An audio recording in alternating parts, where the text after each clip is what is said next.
मिनशैतानिर्रजीम बिस्मिल्लाहिर्रहमानिर्रहीम। आपका अपने चैनल उर्दू मालूमात में खुशामदीद कहते हैं। आज की हमारी वीडियो है रूह कब्ज़ कैसे होती है। ये एक ऐसा सवाल है जिसका तजस्सुस हर शख्स को होता है। आज की इस वीडियो में आपको रूह के बारे में तफसील से बताऊंगा। एक सहाबी ने एक मर्तबा हज़रत इमाम जाफ़र सादिक़ की खिदमत में जाकर ये सवाल पेश किया कि मरने वाला किस हालत में मरता है। तो इमाम ने जवाब दिया, पहला जवाब तो यह है कि मोमिन और काफिर की मौत में फ़र्क है। फिर ये बताया कि मोमिनों की मौत में भी फ़र्क है। अगर कोई ऐसा मोमिन जिसके नामा अमाल में अकीदे के साथ अमल भी हो, जितना अच्छा मोमिन का अकीदा है उतना ही अच्छा उसका अमल भी है। अगर वो उसके कोई गुनाह नहीं है, लेकिन अगर कुछ गुनाह थे और दुनिया में उस पर मुसीबतें नाज़िल हुई और वो गुनाह माफ़ हो गए और कुछ गुनाह उसने तौबा करके माफ़ करा लिए। खैर, जब मलकुल मौत आया तो कोई गुनाह बाकी नहीं रहा। तौबा और दुनिया की मुसीबतें, इन दोनों ने मिलकर मोमिन के गुनाह माफ़ करा दिए। अब खाली नेकियां हैं नामा अमाल में। जब ये मोमिन दुनिया से जाएगा, या तो वो तरीका होगा जो पहले रिवायत में आया कि मलकुल मौत जन्नत का फूल लेके आएगा, मोमिन को संगाएगा और मोमिन इस दुनिया से चला जाएगा। इमाम ने कहा कि जिस तरह साबुन से बाल निकलता है जितने आराम से, इतने आराम से मोमिन की रूह उसके जिस्म से निकलेगी। या ये कि मलकुल मौत जाम लेके आएगा, मोमिन से कहेगा इसको पियो। मोमिन पीता जाएगा और ये सोच रहा होगा कि मैं ये शराब पी के अपनी प्यास बुझा रहा हूँ और उसे पता नहीं चलेगा कि मेरी रूह निकल रही है। इधर वो शराब ख़त्म हुई और मोमिन ने देखा कि मेरा जिस्म अलग पड़ा है, मेरी रूह अलग चली गई। इतने आराम के साथ 1 सेकंड में तौबा करके उसको माफ़ करा लिया। लेकिन अगर एक आम मोमिन गुनाहगार है, अकीदा उसका बेहतरीन है और उसका अकीदा अच्छा हो, जन्नत उसके लिए यकीनी है, मगर अमल में उसके ख़राबी है और इतने गुनाह हैं कि तौबा के बावजूद कुछ गुनाह बाकी हैं, शिफात के बावजूद कुछ गुनाह बाकी हैं, दुनिया की मुसीबतों के बावजूद कुछ गुनाह बाकी हैं। ऐसे मोमिन का जब वक्त आखिर आता है तो मरने वाले को उससे ज़्यादा तकलीफ़ पहुंचती है जितनी तकलीफ़ एक ज़िंदा परिंदे को आग पर रख कर जलाया जाए और भुना जाए सीख में एक परिंदे को लगाया जाए और परिंदा ज़िंदा हो, मौत ना आए और आग पर उसको जलाया जा रहा है। इससे ज़्यादा तकलीफ़ मोमिन को आखिरी वक्त में पहुंचेगी। अगर अमाल की ख़राबी है तो एक ज़िंदा जानवर की खाल उतारने में जितनी तकलीफ़ पहुंचती है, उस ज़िंदा जानवर को खाल उतारने में उससे ज़्यादा तकलीफ़ मलकुल मौत की वजह से मोमिन को वक्त आखिर में पहुंचेगी। जितनी तकलीफ़ मोमिन को उस वक्त पहुंचे जब उसके जिस्म को 1000 तलवारों के दरमियान ला के कीमा कीमा कर दिया जाए। तलवारें चल रही हैं और मौत नहीं आ रही, जिस्म का कीमा बन रहा है। इससे ज़्यादा तकलीफ़ मलकुल मौत के रूह निकालने के वक्त मोमिन को पहुंचेगी। इमाम ने फरमाया, अगर किसी की आंख में चक्की को रख कर चिल्लाया जाए तो जितनी शदीद तकलीफ़ होती है उससे ज़्यादा तकलीफ़ मरने वाले मोमिन को आखिरी वक्त में होती है। इमाम ने कहा कि किसी के जिस्म को अगर आरे से काटा जाए तो आरे से काटने में जो तकलीफ़ होगी, हड्डियाँ कटी, गोश्त कटा, जिस्म टुकड़े टुकड़े हुआ, इससे ज़्यादा तकलीफ़ मलकुल मौत के रूह निकालते वक्त मरने वाले मोमिन को होगी।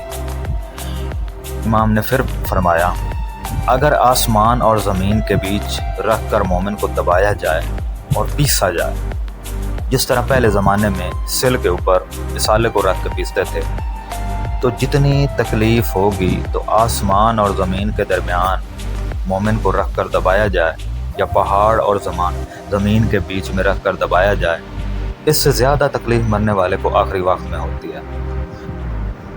जब मलकुल मौत उसकी रूह को निकालता है, और ये तकलीफ़ क्यों होती है? अमाल की ख़राबी अपने मकाम पर, मगर एक बात में तकलीफ़ क्यों होती है? हमारे जिस्म की खाल को कोई चक्की से पकड़ कर खींचे तो हम तड़प उठते हैं। कहाँ ये कि पूरी खाल खींच कर उतारी जाए। हमारे जिस्म में ज़रा सी आग लगाई जाए तो हम तड़प उठते हैं। और कहाँ इतनी तकलीफ़ के जैसे आग में रख के ज़िंदा जलाया जा रहा है। इसकी वजह क्या है और इससे बचने का तरीका क्या है? एक सहाबी इमाम मूसा काज़म की खिदमत में पहुंचा मौला ये बताएं कि बाद मरने वाले मोमिनीन राहत के साथ दुनिया से जाते हैं, आराम के साथ, और बाद बड़ी तकलीफ़ के साथ। तो मौला फ़र्क क्यों है इन मोमिनों की मौत में? सहाबी का ये सवाल बता रहा है कि उसने इससे पहले भी इमाम की खिदमत में ये सुना था कि इमाम ने ये फरमाया था कि कुछ लोग आराम से मरते हैं और कुछ लोग मुश्किल से। इमाम ने कहा, मैं तुम्हें एक मिसाल देता हूँ, फिर तुम्हें उसका जवाब मिल जाएगा। एक धोबी दरिया के किनारे कपड़े धो रहा था, और जो कपड़े धो रहा था वो मलमल के कपड़े थे, इंतहाई बारीक और नाजुक। ज़रा सी उसमें कोई चीज़ लग जाए और कपड़ा फट जाए। दरिया के किनारे कपड़ा धो रहा है, और जैसा कि तरीका है कि कपड़े धोने के बाद फैलाया जाता है। दरिया के किनारे घास है। घास दूर तक चली गई, उसने ये सारे कपड़े घास पर फैला दिए। घास ख़त्म हो गई, कपड़े बच गए। घास के बाद कुछ कांटेदार झाड़ियाँ थीं, ऐसी झाड़ियाँ थीं जिनमें कांटे हैं, सुई की तरह तेज़ और बारीक कांटे हैं। अब कहाँ कपड़े फैलाए, जगह तो है नहीं। उसने बाकी कपड़े उन कांटेदार झाड़ियों पर फैलाने शुरू कर दिए, यहाँ तक कि उसने सारे कपड़े फैला दिए, आधे घास पर और आधे कांटों पर। थोड़ी देर के बाद उसको पता चला कि आंधी आ रही है, हवाएं चलने वाली हैं, आंधी आएगी, सारे कपड़े उड़ जाएंगे, कीमती कपड़े हैं। डर के मारे ये भागा और यहाँ आया। अब उसके पास इतना वक्त नहीं कि आराम के साथ कपड़े को उठाए, तय करके लपेटे, उसे रखे, फिर दूसरा कपड़ा उठाए। जल्दी में है, कपड़े उड़ने ना पाएं, जितना बचा सकता है बचा ले। बताओ ये किस तरीके से कपड़े जमा करेगा? सहाबी ने कहा, मौला ये तो तेज़ी के साथ जाएगा, कपड़े फैले हैं, हर कपड़े को कोने से घसीटेगा। उसने जमा किया, जल्दी जल्दी सारे कपड़े जमा करेगा। और बिल्कुल फितरी बात है। इमाम ने कहा कि ये बताओ जो कपड़े घास पर हैं उनकी क्या हालत होगी, जो कपड़े कांटों पर हैं उनकी क्या हालत होगी? कहा, मौला जो कपड़े घास पर हैं, जब ये जाएगा और कोने से पकड़ कर घसीटेगा, सारा कपड़ा 1 सेकंड में उसके हाथ में आ जाएगा। इधर उसने कपड़े को पकड़ के घसीटा, मलमल का कपड़ा है, बहुत ही हल्का और बारीक है। इधर कपड़ा घसीटा और पूरा कपड़ा उसके हाथ में आ गया। लेकिन जो कपड़ा कांटों पर है वो उसने तेज़ी से घसीटा तो सारे कांटे कपड़े में लग जाएंगे और कपड़ा तार तार हो जाएगा, चिथड़े उड़ जाएंगे, कपड़े का हर धागा अलग अलग हो जाएगा, मौला सारा कपड़ा फट जाएगा। इमाम ने कहा, बस यही मलकुल मौत की कैफियत है। वो आता है मोमिन के पास और मोमिन की रूह निकालता है। अगर मोमिन की रूह इस तरह है जैसे घास का कपड़ा, तो इधर मलकुल मौत ने रूह को पकड़ा और पूरी रूह 1 सेकंड में मलकुल मौत के हाथ में आ गई। न मरने वाले को कोई तकलीफ़ हुई, ना उसकी रूह को कोई तकलीफ़ हुई। और अगर मरने वाले की रूह इस तरह है कि जैसे कांटों पर फैला हुआ कपड़ा, तो मलकुल मौत तो रूह निकालेगा, मगर ये जो कांटे हैं ये रूह को ज़ख्मी कर देंगे, तार तार टूट जाएगा। रूह इस तरीके से टुकड़े टुकड़े हो जाएगी कि जैसे मलमल का कपड़ा कांटों के ऊपर हो जाता है। रूह का जोड़ जोड़ बंद अलग हो जाएगा। ज़ख्मी रूह मलकुल मौत के हाथ में आएगी और ये जो रूह को खींच रहा होगा, ये कांटे उसकी रूह को काटेंगे और मरने वाला तड़पेगा। कभी लगेगा जैसे आग में जलाया जा रहा है, कभी लगेगा जैसे खाल को उतारा जा रहा है, कभी लगेगा जैसे आरे से काटा जा रहा है, और कभी ऐसा लगेगा कि जैसे पूरे जिस्म का कीमा बनाया जा रहा है। सहाबी ने कहा, मौला ये बात तो समझ में आ गई कि कुछ मरने वालों को तकलीफ़ क्यों होती है, कुछ को आराम क्यों होता है। मौला यही चीज़ तो मुझे समझनी है कि वो मोमिन कौन है कि जिनकी रूह ऐसे है जैसे घास पर फैला हुआ कपड़ा, और वो कौन है जिसकी रूह ऐसे है वो कपड़ा। इमाम ने फरमाया, शायद तुम ये नहीं समझे कि ये कांटे क्या हैं। इमाम ने कहा, ये कांटे हैं दुनिया की चीज़ों की मोहब्बत, माल से मोहब्बत, औलाद से मोहब्बत, बीवी से मोहब्बत, शोहरत से मोहब्बत, इक़्तिदार से मोहब्बत, दूसरों से हसद, दूसरों से जलन, दौलत बढ़ जाए, मकान बहुत अच्छा हो जाए, ये जो दुनिया की जितनी चीज़ें हैं ये सब कांटे हैं। अगर मोमिन ने दुनिया से मोहब्बत कर ली, गोया उसने अपने रूह को कांटों पर बिछा दिया। अब जब मलकुल मौत रूह को खींचेगा तो बच्चे याद आएंगे और ऐसे लगा जैसे कांटे ने कपड़े को फाड़ दिया।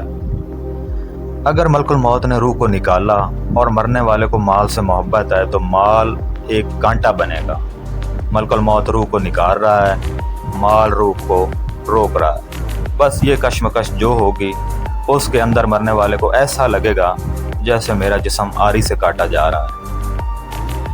इमाम ने कहा कि देखो, हर एक को दुनिया में रहना है, अगर ऐसे रहो जैसे मलमल का कपड़ा घास पे था। ये था घास पर, मगर घास से कोई ताल्लुक़ नहीं रखा। जब वापस बुलाओ कपड़ा आ जाएगा। और अगर इस तरह रहे कि जैसे कांटों के ऊपर कपड़ा रहता है, कि कांटों के ऊपर कपड़ा गया और हर कांटे से ताल्लुक़ पैदा हो गया। जब वापस बुलाया गया, हर कांटा अपनी तरफ रूह खींचेगा और रूह जो है वो ज़ख्मी हो जाएगी। तो अब इमाम ने 2 मसले हल कर दिए। पहला मसला तो ये हल किया कि तकलीफ़ किन की रूह को होती है, जो दुनिया की मोहब्बत में अंधे हो जाए, और किन की रूह आसानी से निकलती है, जिनका दुनिया से कोई ख़ास ताल्लुक़ नहीं। इसलिए इमाम का इरशाद है, हर बुराई की जड़ दुनिया की मोहब्बत है और हर अज़ाब की जड़ दुनिया की मोहब्बत है। और दूसरी बात इमाम ने ये बताई कि दुनिया से जितनी मोहब्बत कम करोगे, मरने में उतनी ही आसानी होगी। इंसान दुनिया से बड़ी मोहब्बत करता है, ख़ास तौर पर औलाद और बीवी से। यहाँ तक कि अक्सर लोग जो माल भी जमा करते हैं, तो माल से ज़्यादा उनको औलाद से मोहब्बत, कि घर वालों को आराम पहुँचाएँ। एक मरने वाला मर रहा है, सारे घर वाले चारों तरफ जमा हैं और सब ज़ारों कतार रो रहे हैं। मरने वाले की आँख खुली, पहली निगाह बीवी पर पड़ी। बीवी अपने शौहर की मौत पर कैसे रो रही हो? घबरा के कहा, तुम क्यों रो रही हो? कहा कि मैं बेवा हो रही हूँ। उसके बाद दुनिया में कौन मेरा सहारा बनेगा, कौन मेरा ख्याल करेगा? तो इमाम ने कहा, दुनिया से जितनी मोहब्बत करोगे, आखिरत में उतनी ही तकलीफ़ होगी। इंसान अपने घर वालों से कितनी मोहब्बत करता है, मगर वो घर वाले भी रोते हैं तो कुछ अरसे के लिए, और